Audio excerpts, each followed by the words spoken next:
My opinion is they need two things. They need sweeping nerfs of every damage item in the game.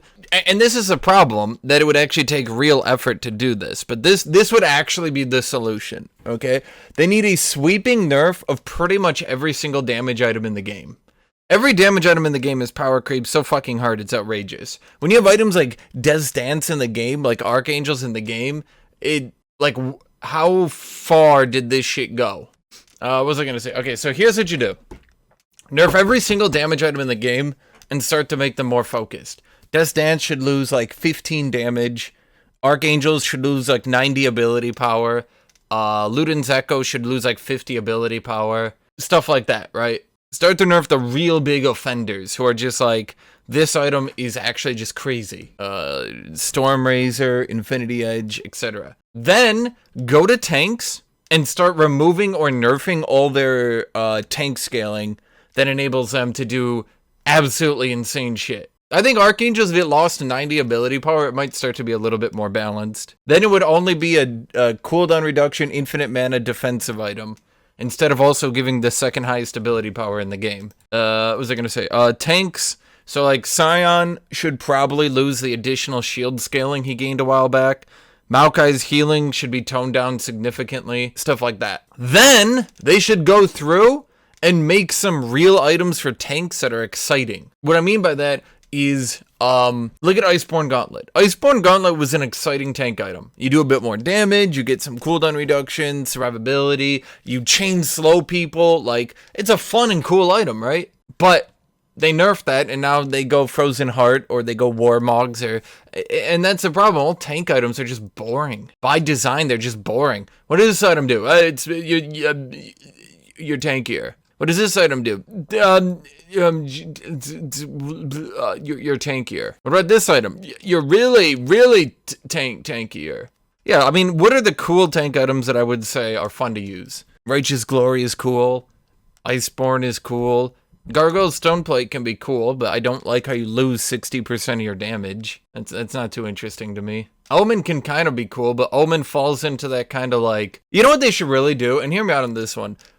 Bring back the attack speed slow on Omen. Bring back the movement speed slow on Omen. Like, make its aura slow attack speed again.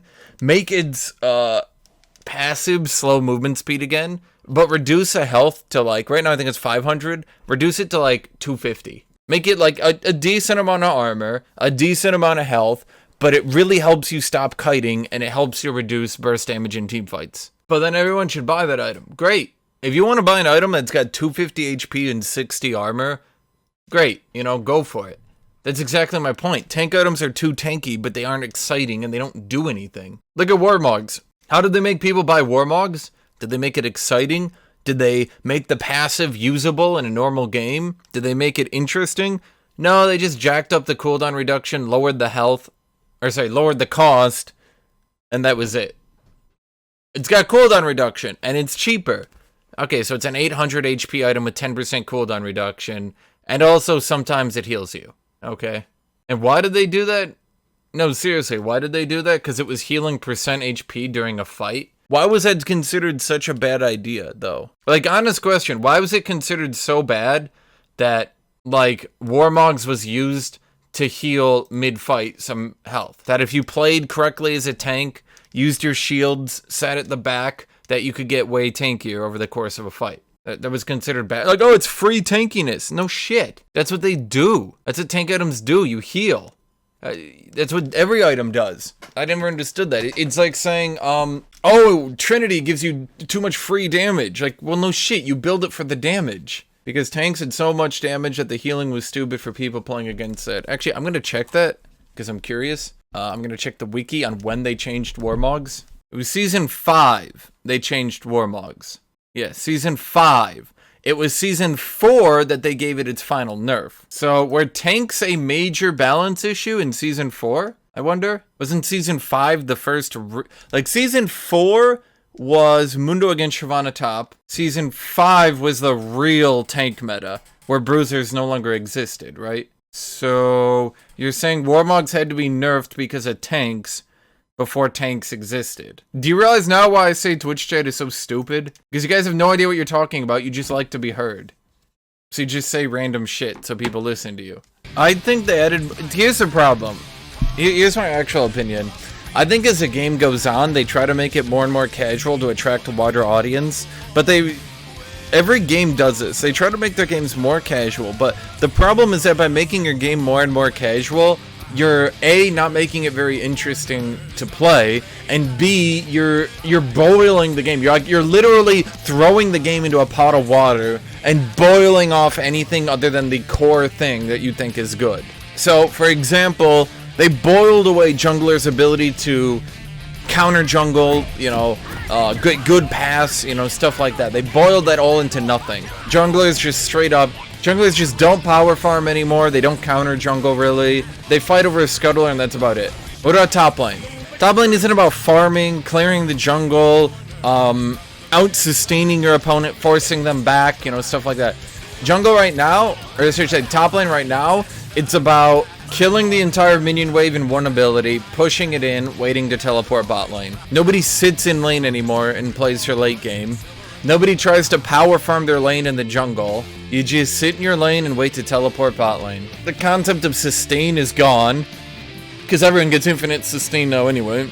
Everyone gets stupid shit like Taste of Blood, Vladimir Q, everyone gets 10 billion shields, nothing costs mana.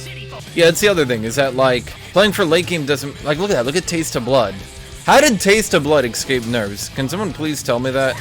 I feel like Taste of Blood was one of those runes that people thought was going to be overpowered, then people were like, it doesn't do damage, I don't like it. And then everyone started to use it in the laning phase, and everyone was like, wait, this is really broken. And then Riot was like, huh, can't hear you, nerfs sudden impact. Huh, can't hear you, nerfs cheap shot. What? Doesn't nerf Taste of Blood. What? Everyone starts using Taste of Blood. Who? Wait, what? Ain't this some bullshit? Hashinshins as a jungler! Game immediately breaks. My opinion is they shouldn't nerf runes, they should restrict your access to runes. Here's my opinion. Let me open up this page, for example. Instead of having 1, 2, 3, and a keystone, then 2 more, make it 1, 2, 3, and then 1. Straight up remove 2 of your rune options. Then they should start removing all these shitty runes from the game that no one will ever pick, and were just there added as placeholders. So, for example, why don't remove Eyeball Collection? Why don't remove Zombie Ward? Because no one even wants to use it anymore. Why don't you throw Ghost Poro in there with Ravenous Hunter and Ingenious Hunter? Hell, let's remove Cheap Shot, because they've nerfed that into Oblivion too. Over on this page, let's remove Overheal, because it's just a dumb room. Let's remove Legend Bloodline. Let's remove Cut Down, and let's remove... no, actually, that's fine. Then we put Last Stand and Coup de Grace over here, and you have Legend Alacrity, move Legend Tenacity up here. So maybe you can do Legend Alacrity, Legend Tenacity. Maybe not. Just do that. Just restrict, like, delete all these dumb runes that no one will ever take anymore. Like Mana Flow Band. Who the fuck takes Mana Flow Band anymore? Absolute Focus. Yeah, like 2 people use Absolute Focus. Water Walking? Why is Water Walking even in the game? All it is basically, you must take this if you're a jungler. The rune. That's what I'm saying. I'm saying, like, restrict it. I see. That's what I'm saying. Like, instead of 4 choices here, 2 here, I'm saying make it 3 here, 1 here. So maybe you take 1 rune out of Resolve. That way, you can't do Bone Plating Chrysalis either. That way, you can't do Mana Biscuit, Time Warp Tonic either. You know, I feel like it makes your choices actually meaningful. Right now, you can pretty much take whatever you want at all times. And now they're allowing you to choose your stats. Next season, they're going to allow you to choose your stats. Yeah, everyone on the fucking planet's going to choose the, what is it, 15 damage? Is it 12 damage? Yeah, they're going to choose the 12 damage on pretty much every champion in the game. I don't see anyone other than tanks using anything other than 12 damage. And then Riot's going to go like, oh my god, how did this happen?